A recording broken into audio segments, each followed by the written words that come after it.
Now, coming up in the bulletin, Parliament suspends deliberations on amendments to communication service tax that could see you paying more for the international calls you receive. But the tax may hit you in more ways than one if the amendment goes through.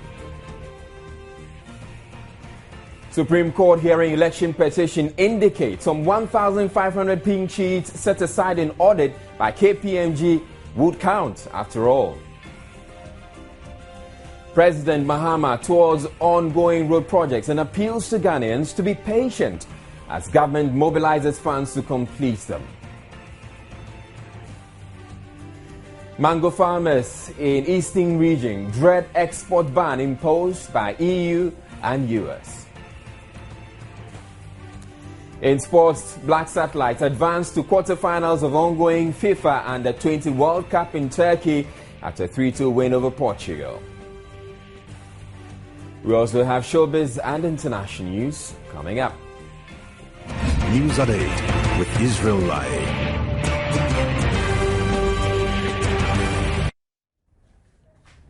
Now, in our very first story, we start on the international front, where the head of the Egyptian army has appeared live on television announcing the suspension of the constitution. General Abdul Fattah al-Sisi, flanked by religious and military leaders, so the Chief Justice Adli Mansour would take the powers of the presidency. His announcement means President Mohamed Morsi is no longer in power. Anti-Morsi protesters in Cairo's Tahrir Square gave out a huge cheer in response to the speech. The move follows 4 days of mass street protests against Morsi and an ultimatum issued by the military, which expired on Wednesday afternoon. The current whereabouts of Morsi are unknown.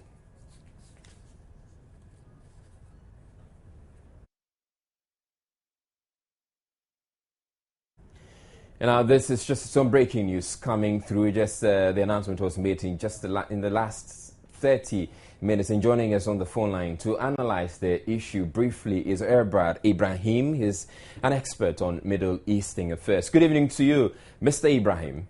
Good evening, Israel. Okay. Now, how do you see these playing out in the Middle East? This is about the second major uprising that has led to the, removal of a sitting president. Unfortunately, today is a sad day for democracy, and I'm a bit disappointed in the Arab Spring because the ideals and requests of the people who fly times for Egypt there, but the breaking news we're getting is that President Morsi of Egypt has been overthrown. Now, back here on the local front, President John Mahama has asked Ghanaians to be patient as government mobilizes resources to improve and complete ongoing road projects in the country. He made the appeal during the inspection of some of the projects in Accra, including one that will link the 37 to Gifford Road to the Teshi through Burma Camp. The road, which is expected to significantly ease congestion on a number of adjoining roads, is earmarked for completion next year.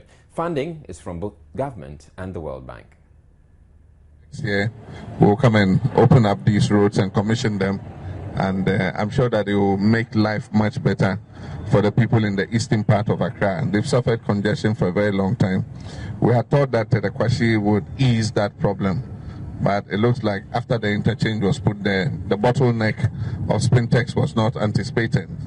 We need to plan ahead, and look at the way the city is growing and plan, the road networks ahead of the growth of the city. And so we'll leave that to you. Flanked by the regional and transport ministers, the chief executive of the Accra Metropolitan Assembly and other officials, the president's tour began at the Gifford Road. The 57-kilometer road is being expanded to ease traffic around 37 roundabout and the La Palm Royal Beach. He received briefing from the Director of Urban Roads. Just after Congo Junction, there will be a new flyover will be constructed here, and that is the Lot 2 works. And that Lot 2 works goes in front of the Air Force Station, where presently we are constructing an underpass close to what we have around the Akwaje interchange.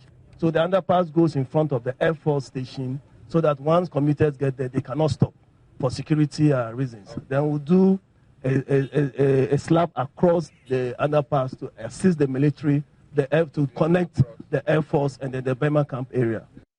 He then proceeded to a route being constructed through Bema Camp to link Teshinungwa and La. A railway underpass will also be constructed around this place. Work is currently 21% complete, but issues of encroachment were raised. The Roads and Transport Minister Alhaji Amin Sulemana said plans are ongoing to include more local contractors in subsequent deals. President Mahama reiterated a directive to the Transport and Finance Ministries to single out priority roads and mobilize resources accordingly. One would realize that there are not resources to do all at once, and so we have to ask our people to exercise patience. As government mobilizes the resources, the road network in the country will continue to improve. As an emergency measure, I've asked the Minister of Roads and Highways and the Minister of Finance to arrange some critical roads that have become bottlenecks, especially in some of the regions, in Eastern region, in Northern region, and several of the other regions, and see how we can pay the certificates of the contractors so that they can continue their pace of work while we mobilize more monies to be able to have the roads put in a good condition. The roads have been categorized under 3 captions, namely Lot 1, Lot 2 and Lot 3. Lot 1 is the expansion on the Gifford Road, which is to be completed in August 2014. Lot 2 is a 5.2-kilometer road to link the Gifford and Spintex roads through an underpass at the Air Force Base. Under Lot 2, there will be a flyover at the intersection of Bema Camp and the Gifford roads. The final phase, Lot 3, is the construction of a 4-kilometer road linking Bema Camp and Teshi. All projects are expected to be completed in 2014. President Mahama urged them to work within the stipulated time. Kifty Ando-Apia for Joy News. Okay, we're staying with roads and the presidency, and the Nima Highway has been named after Saudi Arabian Prince Al Walid bin Talal Al Saud. The Saudi prince has also been installed chief of the Nima and Mamubi area. Prince Al Saud, he is in the country to explore investment options, called on President John Mahama at the Flagstaff House. The Flagstaff House, Prince Talal Al Saud assured President John Mahama he will encourage more Arabian investment into Ghana. And I will instruct from today our people to look at the ideas that Your Excellency have recommended to me. I also like to thank you for naming the street under my name. My relationship with Ghana goes back to almost a decade ago, and it covers quite a bit of areas. It began with some charitable and humanitarian matters in health and education. It was clearly widened later on into investments, whereby I believe the best hotel in West Africa was opened here, the Movenpick, which has very important and symbolic meanings for Ghanaians because it's the ambassador hotel, a hotel that's associated with the independence of Ghana. The president acknowledged the economic benefits gained by Ghana following introduction of the Movenpick Ambassador Hotel, an investment of Kingdom Holdings. President Mahama sold the Urban Renewal Program to him as an area of investment. The Nima Highway has been appropriately named after His Royal Highness, and I'm sure that creates a special bond between His Royal Highness and the people of Mamubi and Nima. The relationship has become permanent. Government is looking to invest in some of the depressed areas of our urban centers in a program that we call an Urban Renewal Program in order to improve the quality of life in those areas. And so I'm sure that working together with you in partnership, we can identify some interventions that we can make to make life more dignifying and more comfortable for the people who live in this particular area.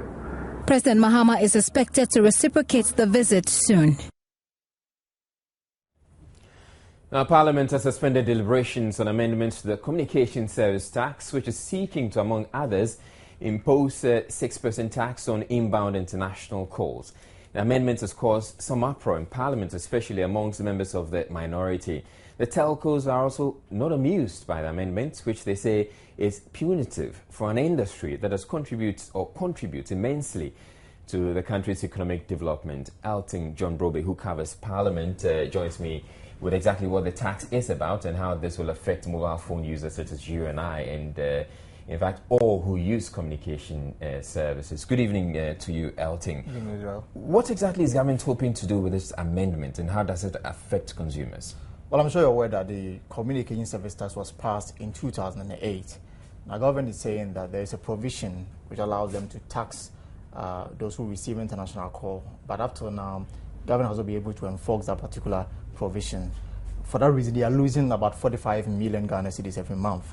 So they are in Parliament to amend that particular bill so that they will be in a position to, effect the necessary changes so that they can accrue the money that they are losing right now.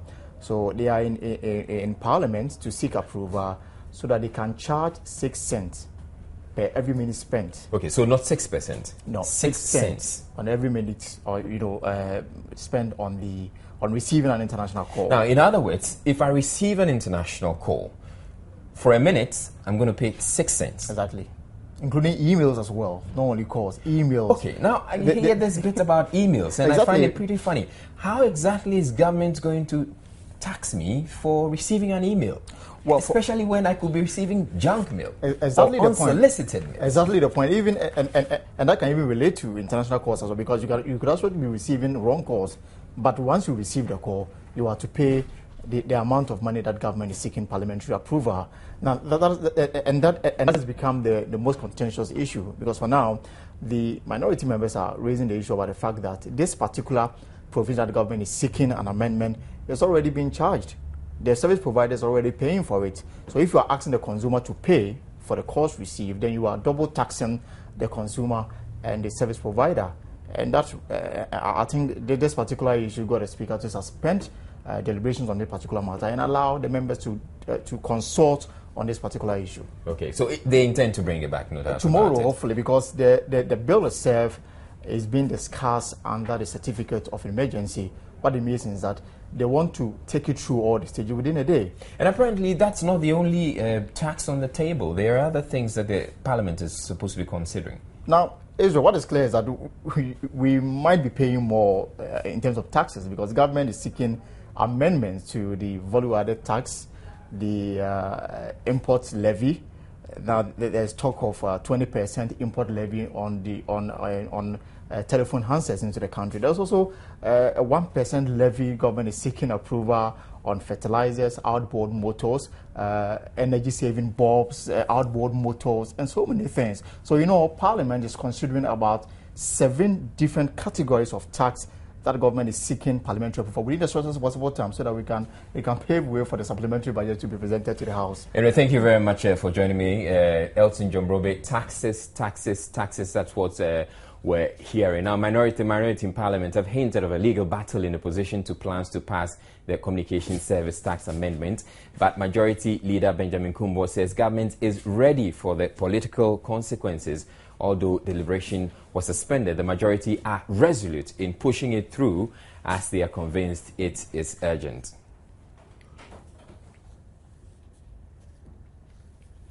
Now, joining me on the line now is telecoms analyst Fuad Chilabi for a look at the implications of the tax once the amendment goes through. Good evening to you, Mr. Chilabi. How do you see this impacting on consumers? Will the tax be passed on, or considering what has been taking place in the industry, the telcos may just absorb this? Good evening to you. I think that here we are talking about so many issues. If we consider first the tax on handset, I think that this would be a big mistake, because the tax used to be there and it has been removed, and the removal of the tax on handset has really evolved the industry, because the industry now is moving from voice to smartphone to usage of data. And having a good handset in the market and good prices, this will encourage the industry to work. And what I find it a bit amazing is that the only industry now in Ghana for the last decade that everything was going up except the tariffs were going down is going to be punished this way. because it is working, instead of really give more incentive in order to this industry to flourish, because it affects every aspect of the economy. And this is, I think, has made life of a lot of people easy to come back and impose the same tax. I don't know if there has been any statistics to show. And at the time where the tax on the handset has been removed, it has been replaced with tax on calls, which is tax on airtime, which is, I think, it was more effective because there's something you can monitor. While importing handset, there is so many means to let the handset inside the country. And in fact, it will create chaos rather than bring more income to the government when it comes to tax. All right, one of the things the government is looking at doing is to find a way to tax emails. You've been in the industry for a while. How is this possible? I don't know what is the mechanism, unless they can explain the mechanism, because I find it a bit difficult how you can tax something like this. I don't know, maybe they have used a different terminology for this, but taxing email, we are getting on an area where competition among the industry is so big to extend that operators, they have to change their methodology about how to deal with the market, and they are doing their best. I'm not here an advocate for the operator, but when things is right, it should be said the right way. As I mentioned, the only things that was going down is in fact, where electricity, fuel, you name it, everything has been on the rise. The dollar exchange, where all this industry needs dollars. Today, even if you want to buy equipment, you don't find the dollar for it. And the competition has made this industry very competitive. And there is a tax which is supposed to be on airtime, and the government is collecting. 2-3 months ago in a previous interview, I said that it could be wise from government to fix prices, because they were complaining about quality of service. As an operator, if you don't make money, you can't improve the service. While with the competition and everybody wants to gain market share, the prices has been going down dramatically. So that definitely the same companies, they are making more business but collecting less money. So the tax has been going down. So yes, maybe at the time it won't be popular to say increase, but at the same time, if you want to do something that maintain quality, at the same time give, because government is collecting and every call is made, and till now, none of the increment that is taking place, operators are passing to subscribers. Okay. For how long they can hold, this is another question. All right. Thank you very much. You had Fuad Chalabi. He's a telecoms analyst, and he was joining us to analyze a bit more on this communication service tax amendment that government is seeking to push through Parliament. In other news, the Tema Regional Police, Fire Service and the Tema Metropolitan Assembly security guards say they have foiled an attempted arson at the Tema Central Market at Community 1. Evidence of the attempted arson, 2 tables used for setting the fire, are said to have been discovered around midnight on Wednesday, July 3.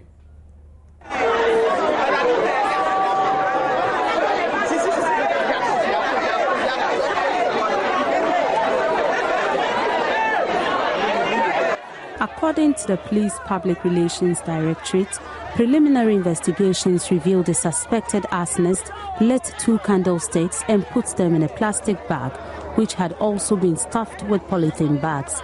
The release indicated the stuffed polythene bag was placed in between the 2 wooden tables in front of a store.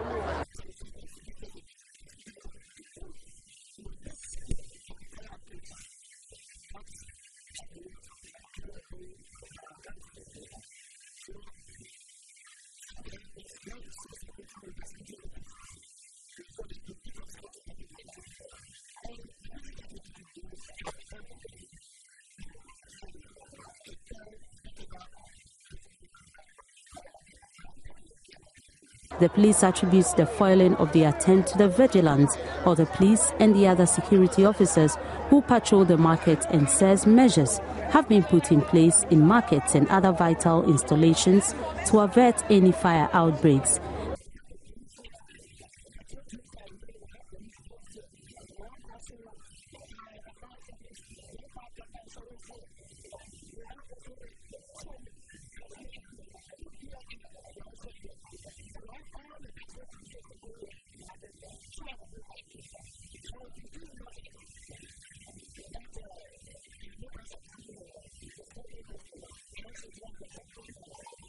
They add that every effort is being made to track down the suspected arsonist, currently at large.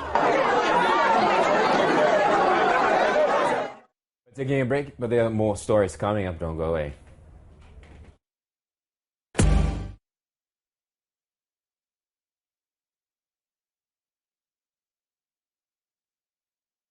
The Public Utilities Regulatory Commission has dismissed portions of a World Bank report questioning the competence of its staff. A statement signed by the Public Relations Officer of the Commission, Nanaya Achimpim Gentua, said the automatic adjustment formula was applied on all occasions since the reintroduction of this formula. It rejects the World Bank report's claim that the PRC did not fully apply the automatic adjustment formula. The statement further suggests it is untrue the Commission is unable to retain staff it trains at considerable expense. The PRC says at higher management level, the Commission quickly replaces retiring staff with competent professionals. The statement also calls into question where the World Bank got the data on its staff from. Now, the Supreme Court hearing the ongoing election petition has indicated it will admit all pink sheets counted in the audit by the independent referee KPMG, despite whatever defects may have been identified. The petitioners worried some of the pink sheets not included in the over 8,000 uniquely identified by KPMG will be struck out, having prayed the court to consider them as part of their evidence. The misunderstanding over what will happen to the 1,500 pink sheets that did not have serial numbers, polling station codes and exhibit numbers preoccupied proceedings for a while. We do not intend starting cross-examination immediately because, as I indicated to your lordships yesterday, there are a number of outstanding matters arising from the KPMG report, which we think that the court will have to make a decision on one way or the other before we can proceed.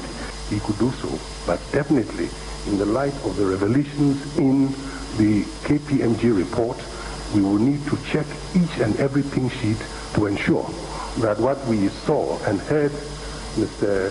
Amano Dodo describe of exhibits with different polling stations and vice versa, we will need to check them before we can embark on cross-examination, trusting them under the eyes of Dr. Faijan, my Lord. And, my Lord, if we had had these yesterday, we could have checked them. The Justice's intervention at some points, however, brought clarity. It is their own problem. So me, I don't see your problem. Once you have filed 13,000, whether it is duplication or multiplication or whatever it is in the register. My Lord, with your clarification, with your clarification, we don't have a problem. No, but why should we clarify it now? Justice Sophia Adinyira further clarified that the pink sheets would count whether or not the respondents had received copies. Some didn't have, you see that some of them, there are remarks that perhaps this is not there, but they are all here.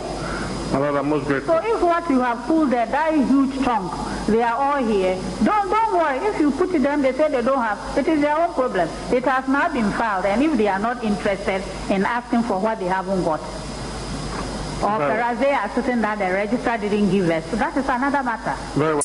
Counsels for the petitioners and respondents were then asked to use the break to compare notes, especially for the respondents to be aware of the pink sheets that the petitioners would use that the respondents didn't have. Back from the recess, however, the respondents asked for more time to pursue the pink sheets before the petitioners could continue with their cross-examination.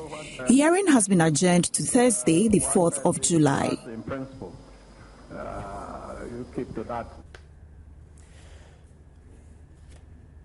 Now, 16 districts in the Upper West, Upper East, Brong-Ahafo, Western, Eastern and Volta regions are expected to benefit from the distribution of some 8,000 solar lanterns. It forms part of government's efforts to provide sustainable lighting to rural dwellers, especially in areas without electricity. Energy Minister Emmanuel Ama Kofi-Boa explains the distribution of the lanterns come even as government plans to completely scrap subsidies on kerosene, which rural dwellers rely on for lighting. The distribution of the solar lanterns will first target communities that do not have access to electricity.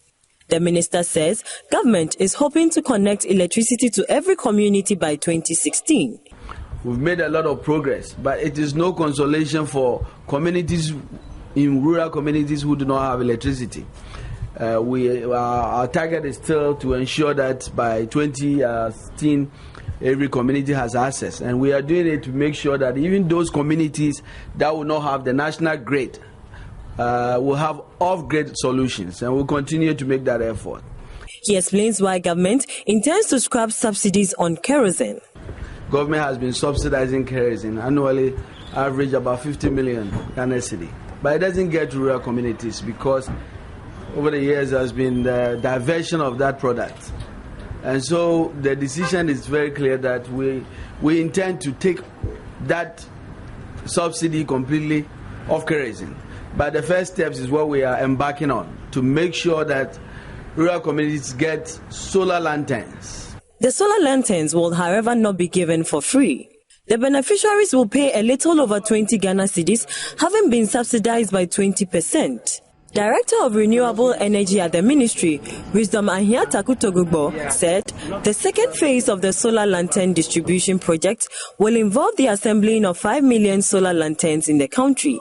The third phase will then see them being manufactured locally instead of being imported from China.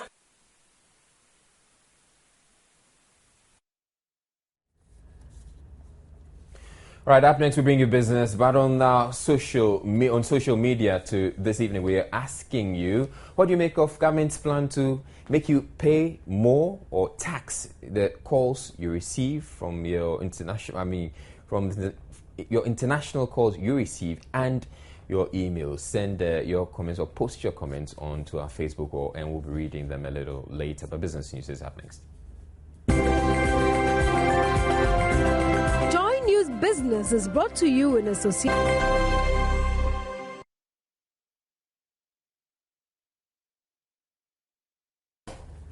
Now, the Ghana Cocoa Board has made available 16 million cocoa seedlings to farmers this year as part of interventions to increase cocoa production. Cocoa Board says it has set a production target of 800 metric tons in the 2012-2013 planting year. Public Affairs Manager of Cocoa Board, Noah Kwesi Amenya, revealed this to Joy Business at the launch of the first ever cocoa fair. After achieving the set target of 1 million metric tons during the 2010-2011 planting season, there is the need to revitalize the cocoa trees in order to sustain high production. Public Affairs Manager of Cocoa Board, Noah Kwesi Amenya, explained they have set this year's production target lower because the trees normally go through stress, and as such, a bumper harvest cannot be realized the following planting season. Noah Amenya indicated Cocoa Board has been providing planting materials, including drought-tolerant varieties, to farmers, as well as controlling the swollen shoot disease in an effort to maximize production of the crop. We've developed drought-resistant varieties which we can grow at areas that are marginal, that had less rainfall. Last year, we were able to supply to farmers free of charge over 20 million seedlings. This year, we have already raised 60 million seedlings, and we are still raising. Some of the farms are disease-infested farms, swollen shoot. We have taken care of those, and we are supplying, cutting down and supplying new seedlings so that they can rejuvenate their farms. In order to promote local consumption of cocoa, which is estimated to be very low, the Cocoa Board is holding a 4-day cocoa fair dubbed Taste of Cocoa Festival. Currently, our consumption stands at 0.5 kilograms per capita. That's against the world's average of 1 kilogram. And so you could see that we who produce high quality cocoa or the best quality cocoa and second world producer, if we are consuming that low, it is unacceptable. Looking at the fact that cocoa has enormous health and nutritional benefits. According to the organizers, an array of cocoa-inspired foods will be on display at the fair, which will begin on September 28 and will be climaxed on Cocoa Day, October 1st. There will also be stakeholders forum to brainstorm on challenges and ways to move the industry forward. Meanwhile, the Ghana Cocoa Board will start buying cocoa beans from farmers for the 2013 light crop season from Friday, July 5. A statement from Cocoa Board says 30 kilograms of grade 1 and 2 cocoa beans naked X scale will be purchased for 100 Ghana cedis and 95 pesos, whilst the 64 kilogram bag of the beans will also be purchased at 212 Ghana cedis. It says farmers will be paid 3,392 Ghana cedis for a ton consisting 16 bags, each weighing 64 kilograms. Cocoa Board says farmers have to sell their beans to any of the 28 buying companies in their communities for the standard prices. Growers in the eastern region want government to negotiate with private investors to set up more factories for the processing of the fruits. They say such processing plants would add value to produce and also package them for export. It comes even as the export of the produce to EU and US is banned from Ghana and 27 other African countries for poor quality standards. Bashiru Nawayo, a 45-year-old farmer at Dodowa, has been in the mango business for the past 20 years. He owns a 25-acre land, which are either exported or sold to local buyers. Bashiru tells me the pest invasion has been a major problem. Fruit fries no. Se mango no nya so wie a na ba benyini no no mo wowo no. Nti omo wowo sa na enya brepe na te atofom. Na che se apro aseya. And I fear Baba Conso, I know a friend of Stone Weevil. And no, I know a banum. Mango seed no, or non so high, mangonia brepe, or no so on ya call Ramango no more. Na mangonia brepe, what me koshema di abana woman. Mango seed a woman, what me di sa abano. Odi abanape na enetie. Or no so mango no nasi, the mango no call amanonia.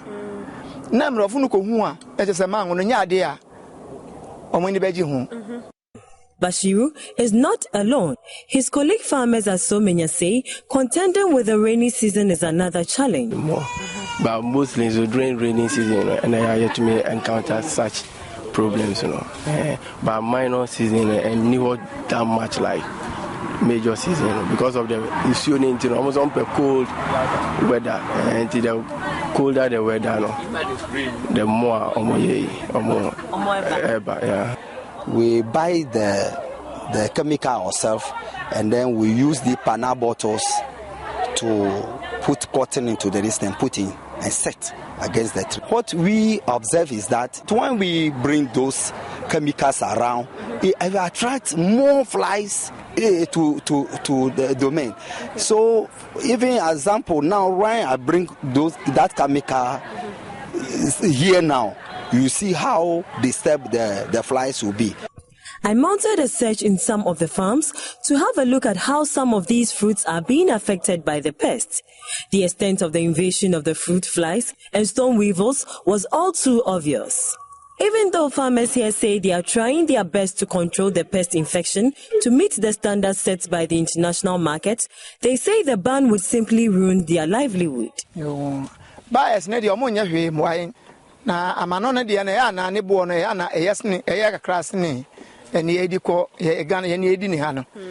Apart from the factories, the farmers say storage units for the fruits is also critical. Now, Finance Minister Setekwe is likely to turn to some international banks to secure interim funding to complete the gas processing plant. President John Mahama last month directed the minister to look for alternative funding to fast-track the project following delays in disbursement of the loan facility from the China Development Bank. The facility, to be known as bridge financing, will ensure that funds are always available for the day-to-day operations of the plant whilst awaiting inflows from the China Development Bank. CEO of the Ghana National Gas Company, Dr. George Sipayanki, told Joy Business that this should ensure the plant is completed before the end of the year. He said the problem with the completion of the gas processing plant on time is rather financial than managerial. That'll be all for business. We have some market data up next.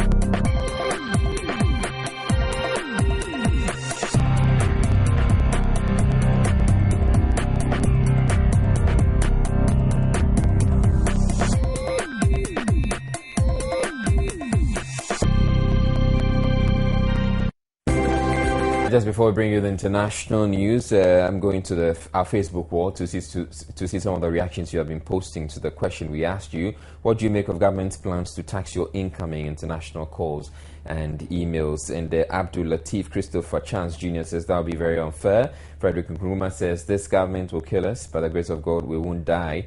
Jojo says, what do they use all the monies they have collected from us for? Only for their stomachs. And okay, Digraf Tabuaje says, Mama Kubia. Okay, I'll skip that one too. And Francis Tufo says, we're not ready for this. It won't help us at this stage. We need to know more about the rationale behind this thoroughly.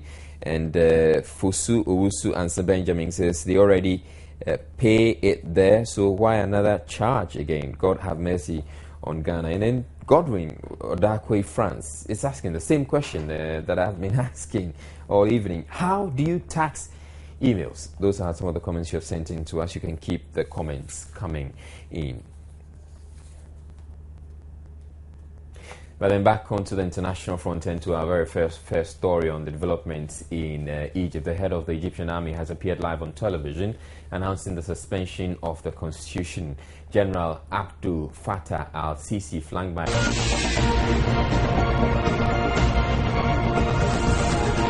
Sports is brought to you in association with boxing. Let's talk about boxing, and of course there's some sort of trouble brewing in boxing, and okay, we can do that very well. And the United Boxing Coaches Association is calling on the Ghana Boxing Amateur Association to remove the current national team coach of Asari. The disgruntled coaches feel Asari has occupied the position for too long and is not imparting his acquired knowledge on his colleagues. Coach Asari has been with the national team for a decade.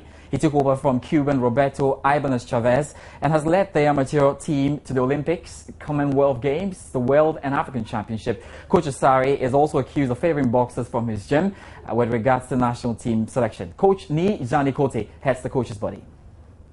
The whole body of the Coaches Association who wants him out. Remember, Asari is the only amateur coach with a 3-star.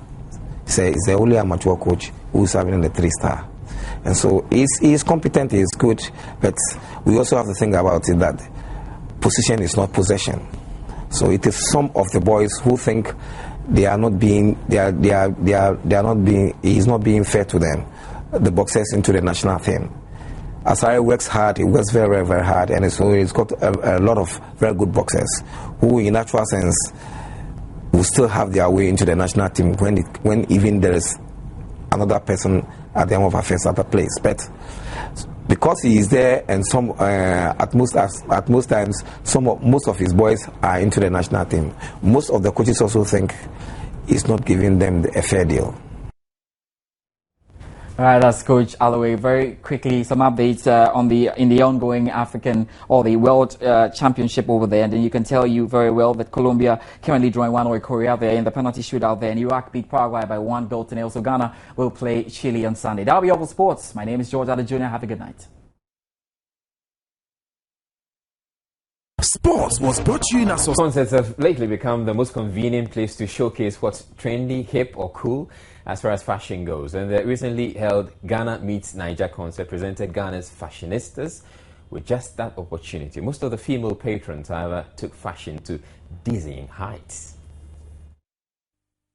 Elegant, sophisticated, or simply an eyesore? Well, any of these words can best describe what patrons, especially the females, wore to the recently held Ghana Meets Niger concert in Accra. From dresses that revealed enough of the lower body to brightly colored shoes and different shades of lipstick and makeup. But it appears the concert afforded some ladies the platform to showcase clothes they've been keeping in their closets for some time. Some of the clothes were either see-through dresses or revealed whatever the women wore or did not wear underneath their dresses. And then there were those who appeared challenged in their high heels. This lady, however, saved herself the trouble of wearing heels as she moved about in her flats. The patron at the concert had this advice for her fellow ladies. You just be so comfortable in them. If you are not comfortable, don't do heels. and the dresses, those wearing transparent ones and... Anything anything decent will do. At least I'm decent. I'm not showing nothing for you to see. The guys, on the other hand, seem to have enjoyed the showcase by the ladies. So much pretty girls, cute girls. In fact, I saw a girl with a big ass and stuff like that. So I was very happy, man. Now, considering the fact that our ladies clad themselves in skimpy clothes these days, I wonder if they will wear any clothes at all to such entertainment events in the near future.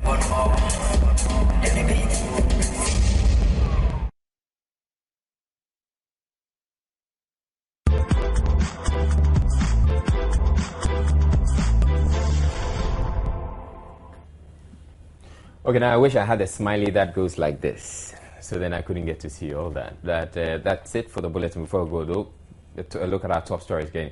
Parliament has suspended deliberations on amendments to the communication service tax that could see you paying more for the international calls you receive.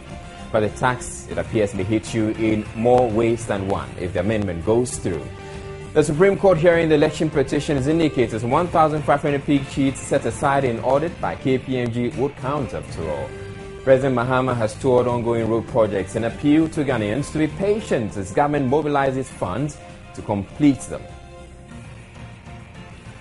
Mango farmers in the eastern region are dreading the export ban imposed